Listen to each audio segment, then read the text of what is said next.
नमस्कार मंडळी, मी आहे प्रमोद खरे आणि तुम्ही पाहत आहात आपलं चॅनल मी माझे आणि तुम्ही.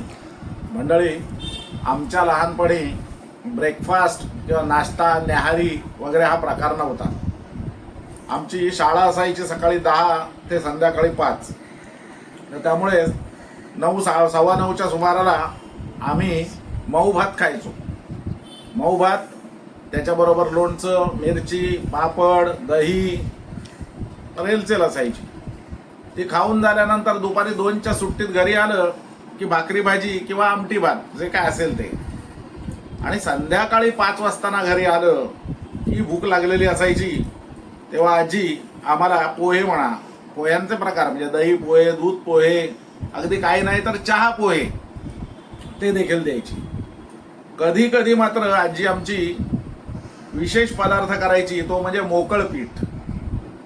मोकळ पीठ म्हणजे भाजणीचं मोकळ पीठ. तर ते मोकळ पीठ खावं असं आज मला वाटलंय. आज नाश्त्याला मोकळ पीठ करावं असा विचार मनात आला आणि मी ते मोकळ पीठ आता करणार आहे. तेव्हा चला तुम्हालाही दाखवतो. आपण जाऊया आपल्या स्वयंपाकघरात. चला मंडळी, मी आता मोकळ पीठ करतोय. तर मोकळ पीठ करण्याकरता मी घेतलंय हे पीठ. हे पीठ घेतलंय मी. आता हे पीठ आहे, हे भाजणीचं पीठ आहे. आता ही भाजणी कशी करतात तर तांदूळ, गहू, डाळी म्हणजे चणा डाळ, उडीद डाळ, परत अख्खे काळे हरभरे, परत धणे, जिरं असं काही प्रमाणामध्ये घेऊन ते भाजल्यामुळे ते हलकं होतं आणि ते भाजून त्याचं पीठ करतात. ते भाजून करतात म्हणून त्याला भाजणी म्हणायचं. आता मी मोकळ पीठ करण्याकरता हे पीठ घेतलंय. आमच्याकडे प्रायः कोकणामध्ये ही भाजणी केली जाते. या भाजणीपासून जसं मोकळ पीठ होतं तसंच थालीपीठ देखील केलं जातं. त्याचप्रमाणे भाजणीचे वडे देखील केले जातात. प्रत्येकाचं हे वेगळं असलं आणि प्रत्येकाची चव ही वेगळी असते. काही ठिकाणी जोंधळ्याचं पीठ घेतात, काही ठिकाणी नाचणीचं पीठ घेतात. नाचणीच्या पिठाचं मोकळ पीठ मी खाल्लेलं आहे, जोंधळ्याचं खाल्लं नाही. काही बहुधा त्याला काही ठिकाणी उकडपेंडी वगैरे म्हणतात. असो, तर त्यानंतर मी आता हा कांदा चिरून घेतोय. आता हा कांदा मी इथे चिरून घेतोय. हा कांदा मी अति बारीक करणार नाहीये किंवा अति मोठा देखील करणार नाही. या बघा, या पद्धतीनं हा असं मी चिरतोय.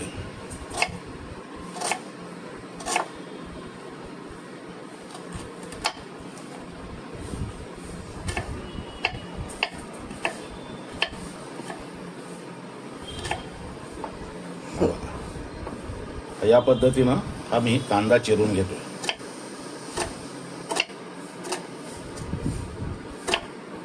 हा बघा, या पद्धतीनं हा कांदा चिरून घेतलाय. हे कोथिंबीरीचे दांडोरे आहेत, हे घेतलेले आहेत. हे त्याच्यामुळे एक वेगळीच चव येते. ही कोथिंबीर आपली प्रिय मैत्रीण. हे खोबरं, हे सगळं फोडणीचं साहित्य आणि तेल आणि मीठ चवीपुरतं. आता या मोकळ पिठाला तेल हे भरपूर लागतं. तेलामध्ये तुम्ही कंजूशी करू नका, नाहीतर मोकळ पीठ चांगलं होणार नाही. तेव्हा आता मी तेल तापत ठेवतो. तर मंडळी, आता हे तेल चांगलं तापलेलं आहे. याच्यामध्ये मी घालतोय जराशी मोहरी, 1 चमचा हळद, 1 चमचा हिंग आणि त्याच्यावरती हा कांदा.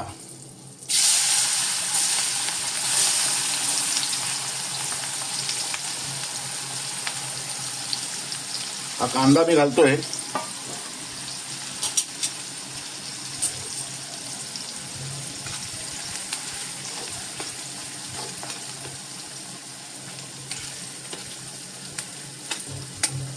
आता हा चांगला ट्रान्सलुसंट होईपर्यंत आपल्याला परतायचा आहे. लाल करायचा नाहीये. हा आपल्याला पारदर्शक होईल एवढाच. त्याच्या बरोबरीने हे घातलेत कोथिंबीरीचे दांडोरे आणि याच्या बरोबरीने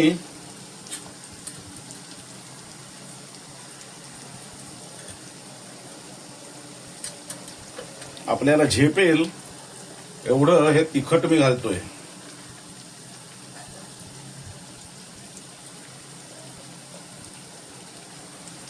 साधारण 1 छोटा चमचा हे तिखट मी घातलेलं आहे.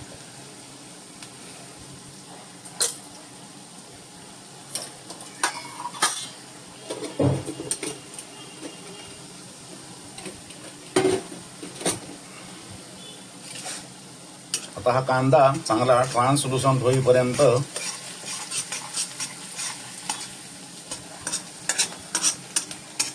आपण भाजून घेणार आहोत.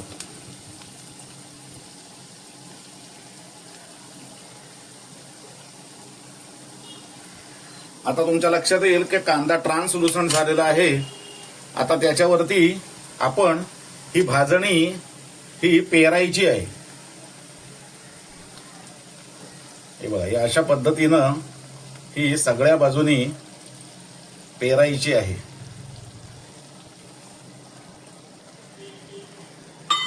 आणि मग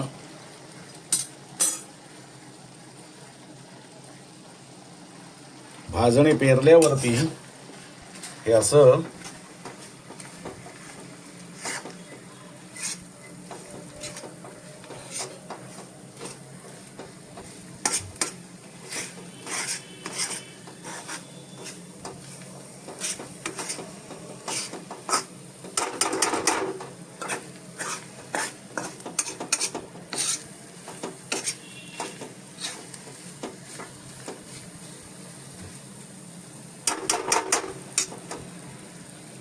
याच्यावरती घालायचं आहे आपल्याला हवं तितकं मीठ.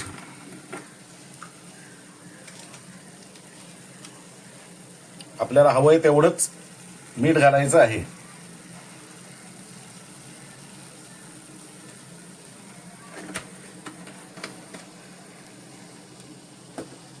परत एकदा हे आपण हे असं व्यवस्थित मीठ सगळीकडे लागलं पाहिजे म्हणून हलवून घेणार आहोत.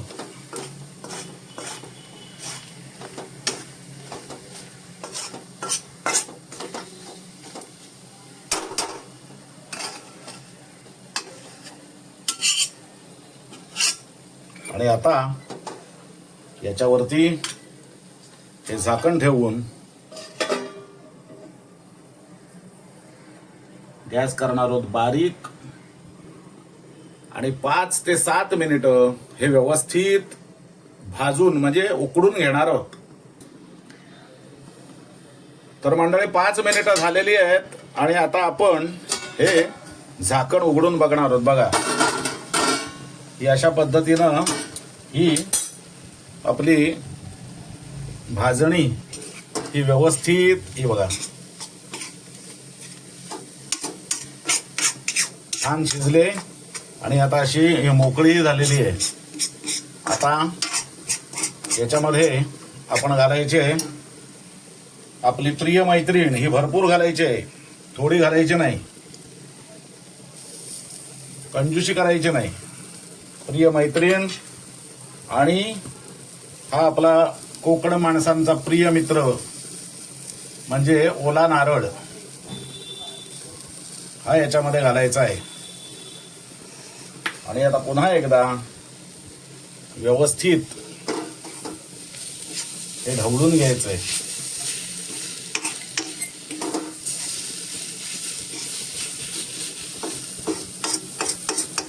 एक 2 मिनिटं हे सारखं परतत राहायचं म्हणजे ह्याच्या गुठळ्या होणार नाहीत.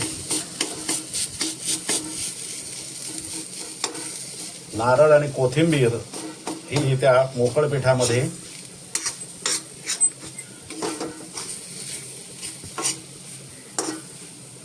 खमंग वास येतोय भाजणीचा.